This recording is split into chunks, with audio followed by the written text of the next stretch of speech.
जय हिंद दोस्तों, मैं हूं इब्राहिम। आप देख रहे हैं अनमोल समाचार।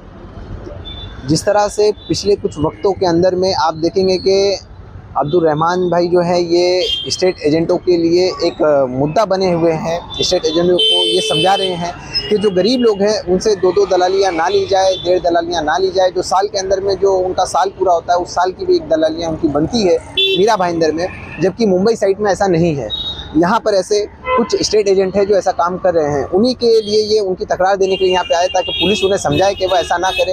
ये जो पीछे आप देखेंगे ये फरियादी लोग हैं जो शायद भाड़ा 1.5 दलाली नहीं दे सकते हैं, तो उन्हीं के सपोर्ट में उनकी आवाज़ बन करके यहाँ पे अब्दुल रहमान और जो उनकी ट्रस्ट है वो आज आई हुई है। हम आपसे ही जानते हैं कि आपने ये मुद्दा बहुत पहले भी उठाया था, तो पुलिस ने आपको कुछ आश्वासन दिया था, तो आज आप नया नगर पुलिस स्टेशन में आए हुए हैं, तो इस पर आपको पुलिस ने क्या आश्वासन दिया है?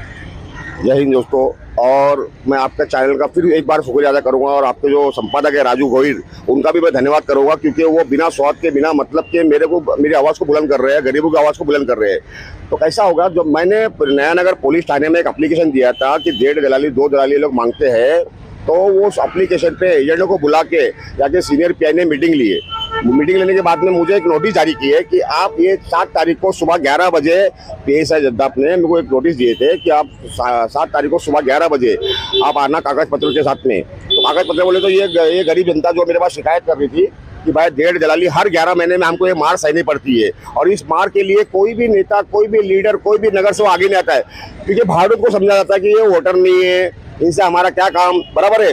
जो रूम धनी है वो हमारे वोटर है, हम उनके लिए लड़ेंगे, ऐसा नहीं है। मैं हमेशा भाड़ूत के लिए लड़ते आया हूँ। राजू भाई को याद होगा, राजू गोहिल को, आपके जो संपादक है, इस चैनल के जो एडिटर है, उनको याद होगा कि मैं राशन बांटने के इस पर भी मेरे पे 353 लग चुका है, बराबर है, गरीब लोग के लिए। तो आज भी गरीबों के लिए मैं हक में आवाज उठा रहा हूँ कि भाई जो दलाली का एक नियम है, कायदा है, वो बरकरार, मतलब उसमें कोई कानून लागू हो कि 5,000, 10,000 और जो पेपर का अलग से लेते हैं 1500 इनसे 1500 उनसे। तो मैं इसे आवाज उठाया, तो PSI जद्दाफ साहब ने मुझे 11 बजे हाजिर होने के लिए कहा था, लेकिन इत्तेफाक से वो आज वो यहाँ पर है ही नहीं। तो मैंने सीनियर PSI से बात किया, विलास सुबे साहब ने, तो उन्होंने हम मेरे को विश्वास जताया है कि रहमान भाई अभी वो नहीं है जद्दाफ, लेकिन आपका जो स्टेटमेंट है वो दोपहर में आके आप दे दो 2 बजे के टाइम पे। मैं पूरा फॉलोअर कर रहा हूँ और गरीबों को न्याय मिलेगा, उनका भाड़े में कुछ ना कुछ होगा, ऐसा मेरे को उन्होंने कहा है।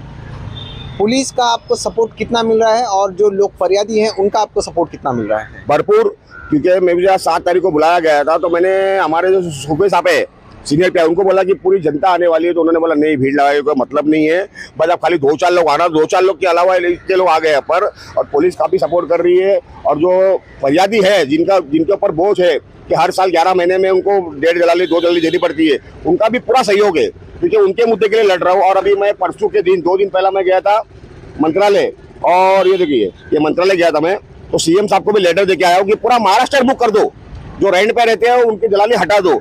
ऐसा एक मतलब वो कैबिनेट में वैसी बात करो कि ऐसा एक विभाग बनाओ सरकारी, जहाँ पर लेना देना, मतलब भाड़े पे देना और लेना सरकारी कर्मचारी करे, और उससे 4,000, 5,000, 10,000 फीस आवे हमारी सरकार को, तो सरकार के पास में फंड जमा होगा, उस फंड से गरीबों के लिए काम होगा, बराबर है। जैसे कि लाड़की बहन है, लड़का भाई है, या तो एजुकेशन है, या बेवा स्कीम है, बराबर है। तो ऐसा मैंने इस लेटर में लिखा हूँ हमारे CM साहब को कि सरकारी एक वेबसाइट बनाया जाए, जब भाड़े पे लेना, भाड़े पे देना, और एक नॉर्मल फीस। तो नॉर्मल फीस बोले तो हर साल लाखों की तादाद में रूम भाड़े पे जाते हैं, भाड़े पे ले जाते हैं, तो एक फंड हमारी सरकार को आएगा, तो सरकार के में फंड जमा होगा, तो गरीबों के हक में कुछ काम होगा, ऐसी मैंने डिमांड किया हूँ। अच्छा, मेरा आपसे एक और सवाल है कि आपने जो ये सारी चीज़ें कर रहे हैं, तो क्या स्टेट एजेंट लोग आपसे मिलने जुलने आए कि नहीं, कुछ समझाने के लिए कि क्यों आप ऐसा मुद्दा बना करके हमारे खिलाफ ऐसा कर रहे हैं, क्यों ऐसा कोई आए कि नहीं?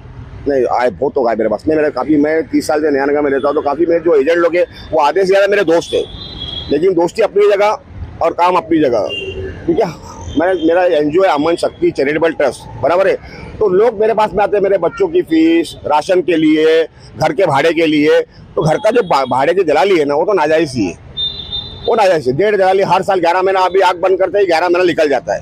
हाँ, तो उसके लिए मैं आवाज़ उठा रहा हूँ। लोगों को मजाक लग रहा है, लेकिन ये मजाक 14 अगस्त के बाद में हकीकत बन जाएगा। जब मेरे को 7 तारीख को सुबह 11 बजे आने के लिए कहा था, तो मैंने PSI जद्दाफ ने मुझे नोटिस दिया था कि आपके पास में क्या कागज पत्र है एजेंट के खिलाफ। तो मैंने सीनियर PI विलास सुबे साहब से बोला, साहब जितने लोग भाड़े पे रहते हैं, मेरे हिसाब से 7,000 लोग नया नगर मीरा रोड पे भाड़े पे रहते हैं। 7,000 लोग जब मेरा सर्वे जो हुआ था, मैंने साहब उनको लेके आ जाओ। बोले नहीं ऐसे गलती मत करना, रोड जाम हो जाएगा। तो जो खास लोग हैं जिन्होंने ये मुद्दे को उठाया है, जो मुद्दे को मेरे पास लेके आए, ये जो कड़ी है, ये जो खास लोग है ना, उन्हीं को लेके आया हूँ। अगर इसमें कोई सुनवाई नहीं होती है और कुछ पहलू नहीं होता है 14 अगस्त तक के, तो ये रोड नहीं, ये पूरा रोड में जाम कर दूंगा और हम लोग यहाँ धरना देके बैठ जाएंगे। जय हिंद, जय महाराष्ट्र। क्योंकि हम आप लोग से भी, आप भी मतलब इस चीज़ की मार खा चुके हैं, ऐसा कह सकते हैं कि आप इस चीज़ को झेल चुके हैं और आज इससे परेशान हैं आप। बहुत परेशान है और हमेशा ये हमको डेढ़ वो देना पड़ता है। 11 महीने पता नहीं चलता कैसे महीना निकल गया, कि 11 महीने कैसे निकल, हर 11 महीने में वही परेशानी रहती, उसी की फिक्र रहती है हमको हर बार। वैसे आप करते क्या हैं? ऑटो ड्राइवर है। तो कम से कम आपका जो भाड़ा होगा वो कितना होगा इस मीरा रोड के अंदर में? रेंट कितना है? 13,000 रुपये हमारा। और आपकी आवक कितनी है? आवक 14-15 हज़ार रुपये महीने। अब आप सोचिए, अगर इनकी आवक 14-15 हज़ार रुपया है, 13,000 रुपया ये जो है भाड़ा देंगे, फिर प्लस साल भर कैसे निकल जाता है पता नहीं चल रहा है दिन। ये कैसे देते होंगे? जब आप देते होंगे तो ऐसा लगता होगा मुझे कि कर्जा लेते होंगे या फिर ब्याज पे कहीं ना कहीं लेते होंगे। लेना ही पड़ता है ना, इतनी रकम तो रहती नहीं है। जब भी वो आके खड़े हो जाते एकदम से, वो उनकी डेट कभी मिस नहीं होती। जो उनकी तारीख हो गई उसी तारीख को आते, पैसा होना तो देना ही पड़ता है, कहीं ना कहीं कुछ ना कुछ उधार लेकर किसी से। अच्छा, जो स्टेट एजेंट रहते हैं वो भी आपके साथ में साल का जब होता है वो तो बोलते हैं कि जाने दो, कोई बात नहीं है, या वो ऐसा कहते हैं आपको कि जाने दो, आप कई साल से हो हमारे पहचान में हो तो मत दो? ऐसा ऐसा कुछ रह भी नहीं भाई, उन लोग के दिल में कुछ रह भी नहीं है। मंगता तो मंगता ही है, मेरे को दलाली मंगता ही है, दलाली चाहिए मेरी 10,000 दलाली है, पहले दलाली दो फिर भाड़ा दो, दादा ऐसा बोलता है। लेकिन बिना पेपर भी नहीं बनेगा, पेपर भी नहीं बनाते वो उसके बिना। एक तो भाड़ोती पे क्या लोड रहता है मालूम है क्या? एक तो उसको शिफ्टिंग का खर्चा, ऊपर से पेपर का भी खर्चा मांगा जाता है। उसके ऊपर आदमी फिर 2 दलाली 1.5 दलाली लोग मिनिमम उससे नीचे बात करते ही नहीं है। जाने तो दूसरी पार्टी खड़ी है, लोग डायलॉग ये फिक्स रहता है, दूसरी पार्टी खड़ी, चलो हवा आने दो, ऐसी बातें लोग करते हैं। तो ये ऐसी बातें दलाल करते हैं या जो रूम ओनर रहते हैं? ओनर नहीं है, ये एजेंट ही करते हैं।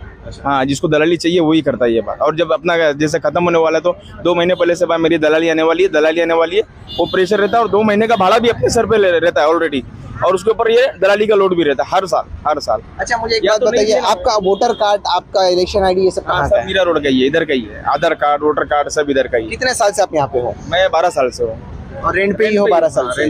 तो ये 12 साल से जो आप रेंट के जो साल के अंदर में आपने मेरे ख्याल से 12 बार दलाल को, जो स्टेट एजेंट को है दलाली दी होगी, उस वक्त का भाड़ा और आज के भाड़े में आपको क्या फर्क दिखाई दे रहा है? 3 गुना फर्क हो गया। जब मैं स्टार्टिंग में आता 4,500 भाड़ा था, आज की डेट में वही भाड़ा 15,000 रुपये। बताया ये गया इनके बताने के मुताबिक में कि 2-3 महीना पहले या लॉकडाउन के बाद से भाड़ा आसमान को छूने लगा है। बहुत बढ़ गया। मैं बोला 3 गुना का फर्क आ गया, 3 से 4 गुना का फर्क आ गया। आप सोचो, उतना 10-12 साल पहले 4,500 रुपये में होता था।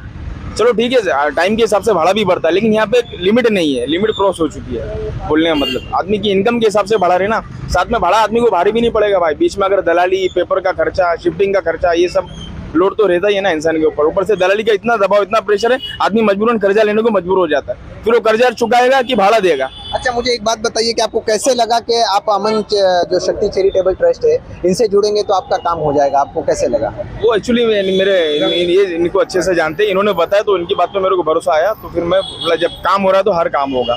फिर ये जो लाडली बहन का ये जो है सबके लिए सोशल वर्क कर रहे हैं, अच्छा काम कर रहे हैं, सबका काम हो रहा है, अच्छा काम कर रहे हैं। तो फिर इसके अलावा भी और भी काम रहमान भाई से करे तो अल्हम्दुलिल्लाह उन्हें बहुत से काम ऐसे करके दिए हैं। इसके अलावा भी बहुत से काम करे उन्हें रहमान भाई ने। खाली आप सब स्टेट एजेंटों को खिलाफ हैं या फिर सिर्फ और सिर्फ इस चीज के खिलाफ है कि जो साल का आप भर नहीं सकता? आप खिलाफ किसके? दलाली के खिलाफ है हम लोग। हर स्टेट एजेंटों के तो खिलाफ नहीं है ना? एजेंट के खिलाफ नहीं है, मगर जो दलाली एकदम बहुत ज्यादा ओवर लेते हैं ये लोग। हर 11 महीने में दलाली जो है वो बहुत ओवर ज्यादा हो जाती है। ये चीज़ का ध्यान में रखिएगा कि अक्सर जो दिक्कतें होती है वो दिक्कत इन गरीबों को, ये रिक्शा चलाते हैं, ये जो लोग होंगे कुछ ना कुछ करते हैं, इनके हस्बैंड जो है कुछ ना कुछ करते ही होंगे। मैं आप लोगों को जानकारी के लिए बता दूं कि इनकी इनकम उतनी नहीं है, ये रिक्शा चलाते हैं। मैं पर्सनली आपको बता दूं कि आज के वक्त में इतने बिना बैच वाले, बिना लाइसेंस वाले इतनी रिक्शा चल रही है कि जिसकी वजह से इनको भाड़े भी नहीं मिल पाते होंगे, पर इनको उतनी इनकम नहीं मिल पाती है जितना इनको चाहिए था। आज रिक्शे रोड की हालत इतनी ख़राब है कि इनके रिक्शे का मेंटेनेंस बढ़ जाता है, घर का मेंटेनेंस बढ़ गया है। आज सारी चीज़ें हैं, सरकार को सोचना चाहिए। जिस तरह से आज अमन शक्ति जो चैरिटेबल ट्रस्ट है ये मैदान में उतरी है, इसके सपोर्ट के अंदर में ये वो लोग हैं जिनको ज़रूरत है कि ये नहीं दे सकते, इसके लिए ये मैदान में उतरे हुए हैं। ये थे अब्दुल रहमान जी, जिन्होंने बताया है कि अगर कानून इस पर नहीं बनता है और अमल बजावरी जो स्टेट एजेंट है वो नहीं करते हैं तो उनके खिलाफ में यहाँ पे धरना आंदोलन के लिए जितने भी मीरा रोड के जितने भी भाड़े से रहने वाले लोग हैं वो मैदान पे उतर जाएंगे, रोड पे उतरेंगे, जिससे ये एहसास होगा कि हम कहीं ना कहीं जो स्टेट एजेंट है वो ज़्यादा इन पे दबाव बना करके इन्हें दिक्कतें दे रहे हैं। दोस्तों, आप लोगों की राय इन लोगों पे क्या है कमेंट करके ज़रूर बताएं। वीडियो अच्छा लगा तो इसे दूर तक पहुँचाएं। मैं इब्राहिम, जय हिंद, जय महाराष्ट्र।